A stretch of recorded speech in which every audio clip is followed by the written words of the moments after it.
All right, today we're going to do something really cool. We're going to tear apart this super clever piece of Python code. It tackles a really common problem, but it does it with this amazing elegance and speed. So, picture this. You've got this messy, tangled web of relationships, right? It could be anything. Friends on a social network, computers talking to each other, maybe even flavors that pair well in a recipe. The question is, how do you find all the separate, distinct groups hiding in that chaos? That's the puzzle we're solving today. And this is our tangled web. This list of connections, or edges as they're often called, is what we're starting with. You can see, okay, A is connected to B and B is connected to 2 and so on. But are A and C connected? What about dog and 7? I mean, just looking at it, it's a mess. You can't tell right away. Our job is to get a program to untangle this whole thing and tell us exactly who belongs with whom. Now, to pull this off, the code doesn't just use your standard everyday lists. Nope, it actually builds a couple of its own specialized tools. These are like the secret weapons that make the whole algorithm work so well. Let's take a look at them. First up, we've got this custom dictionary called sets, and it has a little bit of Python magic built in, a method called _missing_. Here's what's so cool about it. If we try to look up an item that's not in our dictionary yet, like A, for the first time, it doesn't crash, no errors. Instead, it just says, oh, you need A, no problem. And it automatically creates a brand new group, puts A inside it, and hands it back to us. It just handles all that initial setup for us completely on the fly. The second tool in our kit is a custom set. Now, it's pretty much just like a regular Python set, but it has one crucial difference. It's identified by its unique location in memory. And that little trick is what lets us gather up all the final distinct groups into one single set at the very end. It's all about getting a clean, tidy answer. Okay, so we've got our tools ready to go. Now it's time to actually process our list of connections. The algorithm is going to march through our list, pair by pair, and use a really simple but super powerful set of rules to connect all the dots. This is the absolute heart of the whole thing. For every single pair of connected items, we just repeat these 3 steps. First, we find what groups they're in. If they're already in the same group, great, we just move on. If not, we do a union, merging their 2 groups into one, and then, and this is super important, we update all the members of the old, smaller group so they all know about their new home. Let's see how this actually plays out. So let's start with the very first edge on our list. A is connected to B. Right now, neither A nor B are in our sets dictionary. So when the code asks for the set for A, that magic __missing_ method kicks in and creates a group with just A in it. Then it does the exact same thing for B, creating a group with just B. See? They're in different groups, so we've got to merge them. And boom, this shows the result perfectly. After we merge and update, both the entry for A in our dictionary and the entry for B are pointing to the exact same set object in the computer's memory, an object that now holds both A and B. This is the central idea right here. 2 things are connected if their entries in our dictionary point to the very same object. Okay, let's jump ahead a little bit. We don't need to go through every single step. So after processing a few more pairs, we've got 2 separate groups.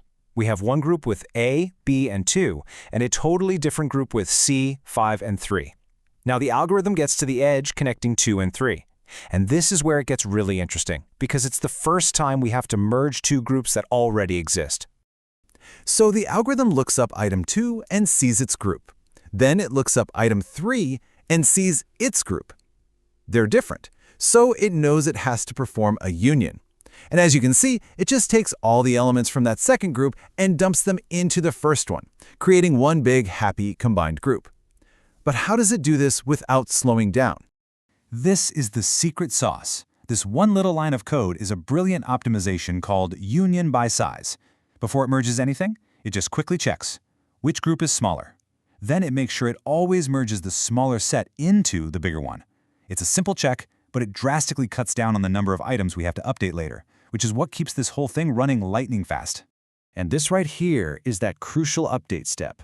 Once the items are merged, we have to loop through every single element that used to be in that smaller set. In our example, that was C, 5, and 3. And we rewrite their dictionary entries to point to the new, bigger group. This way, everyone is on the same page. There's only one source of truth. All right, so after the loop has chewed through every single edge in our list, what are we left with? What does the final answer actually look like? This This is what the program actually prints out. And I know at first glance it might look a little weird and cryptic, but this is it. This is the answer to our original question. Remember that special set we made? All this is doing is grabbing the unique set objects that are left in our dictionary and printing them out. So what is that output really telling us?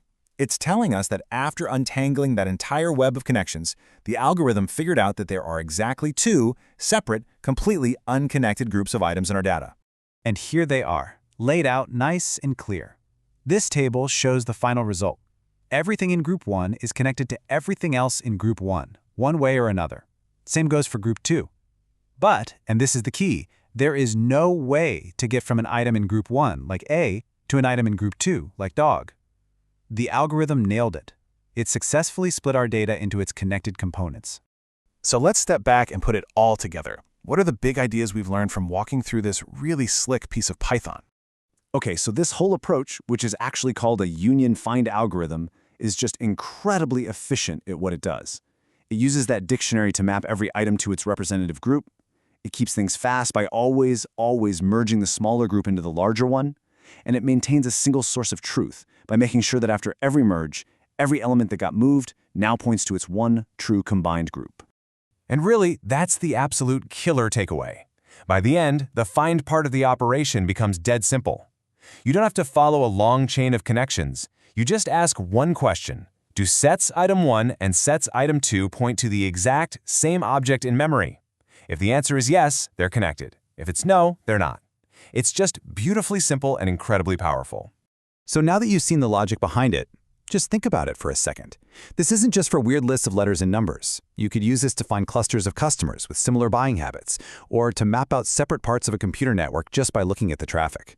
The real-world applications for finding these kinds of hidden connections, they're everywhere. The only question left is, what will you build with it?